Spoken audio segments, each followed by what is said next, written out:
Something is moving beneath the ocean floor, and this time it did not come through the breach, because 10 years after Raleigh Becket ejected Mako Mori to safety and stayed inside a collapsing interdimensional rift to manually detonate Gypsy Danger's reactor core and collapse the breach from within. 10 years after Stacker Pentecost looked his adopted daughter in the eye and said, "We are canceling the apocalypse," before detonating himself alongside Strike Eureka to clear the path for humanity's last fighting chance. The question tearing through every corner of the Pacific Rim fandom right now is whether Legendary Pictures will ever give this franchise the third chapter it was always designed to deliver. Pacific Rim arrived in July 2013, directed by the visionary Guillermo del Toro, written by Del Toro and Travis Beacham, starring Charlie Hunnam as the grief-broken pilot Raleigh Becket, who lost his brother Yancey inside Gypsy Danger when Knifehead tore the Jaeger apart and reached through the cockpit to pull Yancey into the ocean. A man so destroyed by that drift-shared death that he felt his brother die through a neural link in real time and spent 5 years running from everything that reminded him the universe had not cared. Until Idris Elba's Marshal Stacker Pentecost found him on a Sitka, Alaska construction wall and asked him one question: where would you rather die? The film earned $411 million worldwide on a $190 million budget and became one of the most beloved science fiction films of its era. Not because of its box office, but because of what Del Toro built inside it. The idea that the only weapon powerful enough to fight a monster is a machine that requires two human beings to literally merge their minds, their memories, their trauma, and their grief into a single shared consciousness called the Drift. And that the most important thing about that machine is not its size or its weapons, but the compatibility of the two broken people climbing inside it.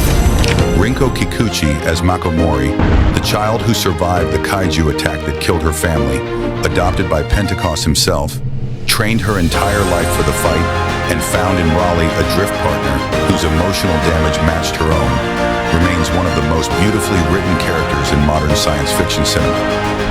Pacific Rim Uprising arrived in March 2018 under director DeKnight, handing the franchise to John Boyega as Jake Pentecost, Stacker's son, the man who inherited the weight of his father's sacrifice and spent the film trying to decide whether he deserved it, and Kaylee Spaney as Amara Namani, a teenage Jaeger engineer who built her own 6-meter scrapper from salvaged parts because the world her father's generation protected had not protected her. Uprising earned $291 million worldwide, but received mixed reviews. And DeKnight himself revealed publicly that his intended plan for Pacific Rim 3 would have structured the story to end in a way that married the Pacific Rim universe directly to Legendary's MonsterVerse, Godzilla, Kong, the Titans. The most ambitious franchise crossover in science fiction cinema history that never happened. Guillermo del Toro has said publicly that he would love to see Jaegers fight MonsterVerse creatures, but that he will not be the one to make it happen.